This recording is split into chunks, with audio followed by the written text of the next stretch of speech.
Nous avons posé par écrit aussi la question de l'avenir d'Aix-en-Provence dans la métropole après votre intervention de vendredi où j'étais présent. Donc je voudrais que l'on puisse s'exprimer de manière générale, nous aussi, là-dessus, pour que vous puissiez éventuellement nous répondre. Il n'est pas sûr Vous avez posé la question, allez-y. Voilà, c'est ça, c'est tout ce que je voulais rappeler. Bon, je fais un préambule. Moi, ça ne me dérange pas que le débat soit vif. Vous m'avez repris tout à l'heure, vous avez eu tort.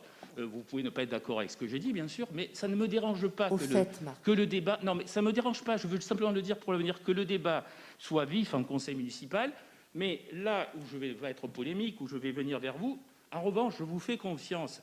Et dans ma tête, ce n'est pas une petite allusion, même si ça peut être interprété ainsi, pour que vous sachiez quand même équilibrer les choses, ce que ne fait pas Mme Vassal en conseil de métropole, où les intervenants sont coupés ou hués en permanence. Vous le savez bien, ça vous a même choqué lors d'un dernier conseil de métropole. Je pense qu'on peut avoir un débat vif entre nous, mais on se respecte, et vous pouvez arriver à équilibrer les choses. Voilà ce que je voulais dire. Bon, ensuite, sur le fond de cette question, je vais vous donner mon sentiment qui était celui de vendredi, où j'ai été extrêmement surpris, comme beaucoup de monde, de votre intervention, inattendue. Vous-même, vous nous avez dit, je ne sais si c'est vrai, enfin vous avez déclaré en tout cas, et je vous fais confiance, que vous l'avez fait presque spontanément à ce moment-là, même s'il y avait beaucoup d'éléments qui vous amenaient déjà à pouvoir exprimer ce genre de choses. Alors, ce que j'ai à dire là-dessus, je voudrais, et l'ambiguïté a été soulevée par le débat qui vient d'avoir lieu, je voudrais rappeler les choses. Vous étiez, et vous êtes encore, vous venez de le dire, un allié, une alliée de Mme Vassal. Personnellement, vous démissionnez, mais M.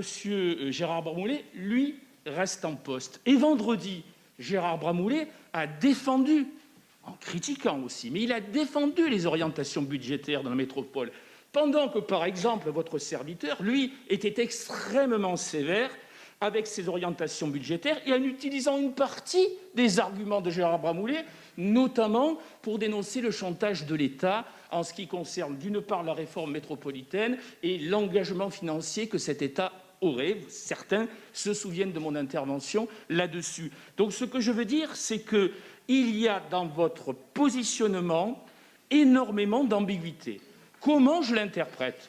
Je pense qu'il y a d'abord une affaire qui n'est même pas métropolitaine, c'est une affaire de débat interne à la droite aixoise, la droite marseillaise, la droite sur notre territoire métropolitain. C'est une querelle interne qui, malheureusement, a des conséquences externes qui pourraient être extrêmement graves pour la métropole au moment où de grandes décisions vont être prises et, par ricochet, qui pourraient avoir des conséquences négatives pour notre ville. Donc je voudrais que, aussi bien Mme Vassal que vous-même, vous soyez un petit peu responsables dans un moment aussi important. Et surtout, et j'en viens là, vous avez, et vous l'avez dit, vous avez fait reine, si je puis dire, Mme Vassal, qui a été candidate, ce qui n'était pas acquis après sa défaite cuisante aux élections municipales à Marseille, vous lui avez rappelé d'ailleurs, et qui du coup a été élue assez confortablement, d'ailleurs de manière, un petit peu spectaculairement ambiguë. Je vous rejoins, beaucoup de voix se sont portées sur elle qui auraient pu ne pas se porter sur elle, et donc vous l'avez fait reine. Celle que vous critiquez maintenant, vous avez fait un pacte avec elle politique. Or, il y a un élément que vous dénoncez, qui est juste, peut-être, je n'en sais rien, mais qui montre l'ambiguïté. C'est que Mme Vassal est présidente du département et présidente de la métropole. On me dira, elle a gagné les dernières élections au département. En tout cas, ses candidats, elle a été renouvelée. Mais cette double position, métropole-département, explique effectivement le débat ambigu et la situation extrêmement ambiguë entre les communes, le département et la métropole, notamment sur les affaires financières. Et c'est donc une question capitale qui demande de la clarté. Donc, la situation dans laquelle aujourd'hui nous nous trouvons, commune, département, métropole, vous en êtes co-responsable, puisque à l'époque, Mme Vassal était déjà présidente du département et que vous avez engagé finalement ce pacte politique que vous dénoncez aujourd'hui. En plus, il me semble que ce qui est hasardeux dans la manière dont vous avez présenté les choses, c'est d'avoir un pied dedans et un pied dehors. J'y reviens. J'ai toujours dénoncé en conseil de territoire l'attitude que j'appelle schizophrène de votre majorité, qui critique la métropole lorsqu'on est en conseil de territoire ou en conseil municipal, et qui, en conseil de métropole, jusqu'à la fois dernière et votre sortie, en revanche, vote comme Madame Vassal est fidèle à sa majorité politique, ce qui peut se comprendre, mais alors vous êtes totalement dans la schizophrénie. Et aujourd'hui, on la retrouve. Gérard Bramoulet va être dans la métropole pour essayer de défendre, et ça, je lui en fais grâce, les intérêts aixois. Il va être dans la métropole pendant que vous en êtes sortis, je veux dire, des responsabilités de vice-présidence. Il y a donc une très, très grande ambiguïté. Moi, je voudrais de la clarté dans ce domaine, parce qu'au bout d'un moment, on n'arrive plus à très bien comprendre ce qu'il en est. Et moi, ce qui m'inquiète, et je termine là-dessus, c'est l'avenir qui a été esquissé dans le débat. Passons maintenant, après votre intervention, n'en faisons pas trop là-dessus, à l'avenir. Quel est l'avenir ? Mais Gérard Bramoulet l'a dit un peu, le juge de paix, ça va être l'État, mais ça va être aussi la Chambre régionale des comptes. C'est elle qui va examiner les allocations de compensation et qui va peut-être en faire, là je vous rejoins, une variable d'ajustement au moment des débats et de la réforme métropolitaine. Et selon où on mettra le curseur également en termes de compétences entre les communes, la métropole et selon ce que sera la réforme métropolitaine. Et l'amendement peut être reformulé jusqu'à la dernière minute, jusqu'au vote final. Eh bien, il va y avoir des ajustements. Et on peut craindre, effectivement, que dans ce cadre-là, ces ajustements ne soient au final pas défavorables aux communes. Je voudrais terminer là-dessus. Je l'ai fait en métropole.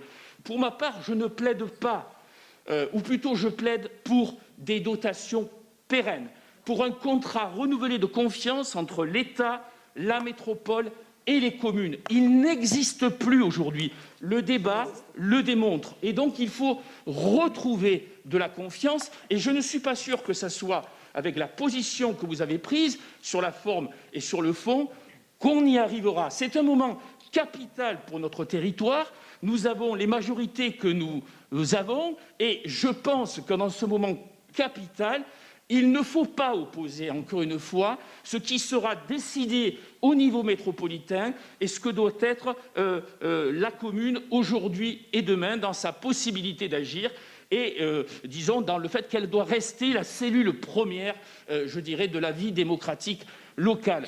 Voilà ce que je voulais dire là-dessus. Donc je pense que vous n'avez pas bien fait. Je rejoins une partie, cependant, de vos analyses sur l'attitude de l'État et la métropole.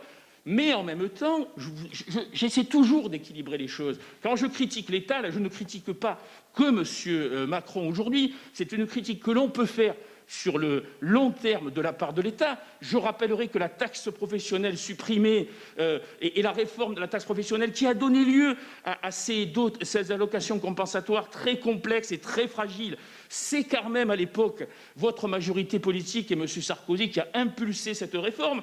Comme aujourd'hui, je l'ai déjà dit la fois dernière, la réforme sur la taxe d'habitation, je pense que ce sont des réformes mal faites, ce sont des réformes qui ont fragilisé l'ensemble et nous avons besoin véritablement d'une réforme sérieuse que je ne vois pas venir. Je termine. Cependant, même si j'ai dit, et tout le monde le sait, que l'engagement de l'État, c'est un engagement pour les 3/4 qui est remboursable et qui n'est pas donc un don mais un prêt, je pense qu'il faut saisir la question.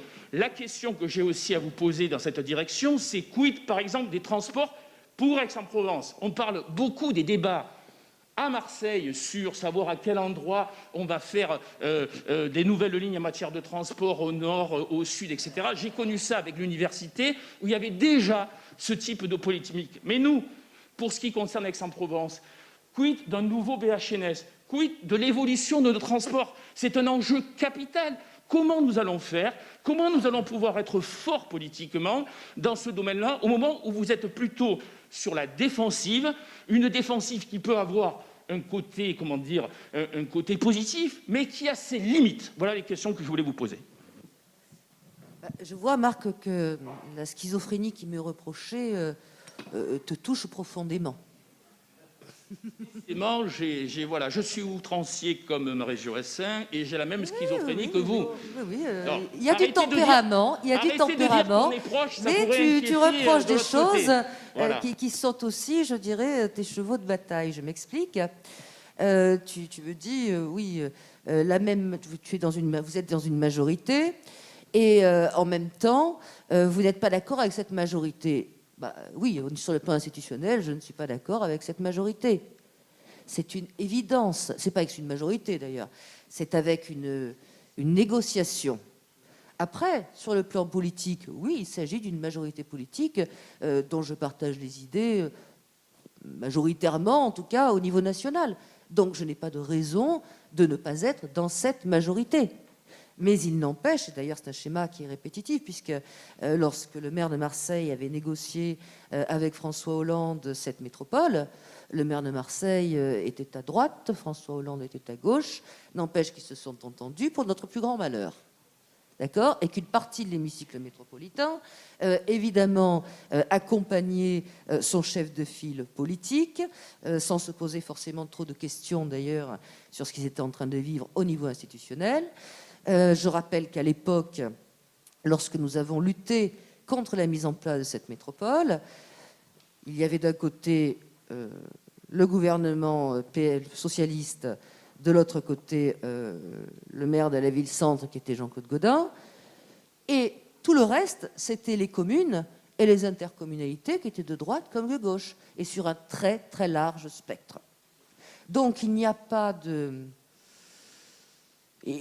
d'opposition, comment dirais-je, de nature à ne pas être pour ce qui nous est proposé, à avoir des doutes sur lesquels je me suis déjà exprimé, ce sont plus que des doutes, ce sont des certitudes.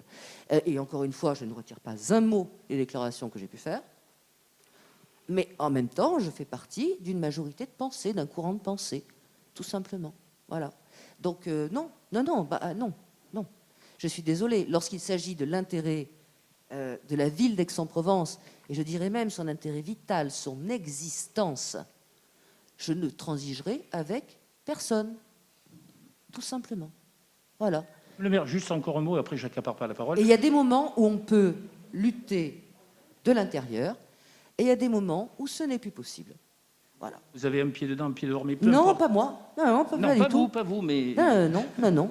Gérard Bramoulet continue de travailler sur les finances, je continue de travailler sur la réforme, mais sans être adoubé par l'exécutif métropolitain, parce que c'est ce que je ne souhaitais plus. Alors en fait, vous êtes une frondeuse, ça rappelle quelque chose à gauche, ça a mal fini. Alors... Il en faut. Voilà. Non, un dernier... Ce qui ne m'empêche pas d'être très raisonnable par ailleurs. Oui, sans doute. Un dernier mot. Après, Jean-Christophe Gruvel, qui souhaite prendre la parole depuis un moment. Madame le maire, dans peu de temps, il y aura un acte politique majeur à la métropole, le vote du budget. Là, c'est vraiment ce qui engage. Ça, c'est vraiment... On voit où sont les gens et dans quel camp ils se trouvent. Vous le savez bien, hein, c'est comme ça, Gérard, depuis le début de la démocratie. Donc, c'est très, très important, ce moment-là. Donc, si je vous suis, vous voterez sans doute le budget. Et donc, un budget qui engage et avec lequel, sans doute, sur le fond, vous serez en grande partie en désaccord, mais vous le voterez par fidélité politique à votre camp. Est-ce que c'est cela, la bonne interprétation ? Sincèrement, si la ville d'Aix n'est pas considérée dans ce budget, je ne le voterai pas. En revanche, si la ville d'Aix est considérée, sûrement, et puis surtout, voilà, nous réfléchirons ensemble, Gérard et moi. Oui, vas-y. Et après, Jean-Christophe. Contrairement, Marc, à ce que tu as dit tout à l'heure, je n'ai pas complètement approuvé les orientations budgétaires. Je voudrais bien préciser la ligne là-dessus. Elle est claire. Des orientations budgétaires, ce n'est pas un budget. Une orientation budgétaire, ça donne une ligne un peu générale. La ligne qui est présentée, elle est à peu près correcte. Elle est à peu près correcte. On a travaillé en interne de la métropole avec les services là-dessus. J'ai un point sur lequel je ne suis pas encore tout à fait d'accord, c'est le problème de la gestion de la dette et du montant et de la structure des emprunts à venir. J'espère qu'entre les orientations et le BP, ce problème va pouvoir s'éclaircir. Il est très très important, parce que je ne suis pas opposé à ce qu'il y ait une trajectoire financière de la métropole saine, mais pas celle qui est proposée par le gouvernement, qui tue les communes. Il y a d'autres possibilités. Il y a des possibilités qui permettent, j'ai envoyé une lettre là-dessus qui a été présentée. Je voudrais vous rappeler là-dessus que, Madame le maire, vous étiez présente quand on a fait une conférence des maires avec la présence du préfet Miremont.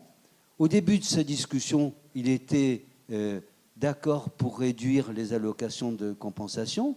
Et après 2 heures de débat, sa conclusion était totalement différente, considérant que les allocations de compensation, finalement, c'était un problème secondaire, qu'ils étaient prêts à les maintenir. C'est assez incroyable quand même de voir comment les choses ont passé. Hein. Voilà, ce que je voudrais dire, c'est que le vote du budget, c'est quelque chose d'un peu différent.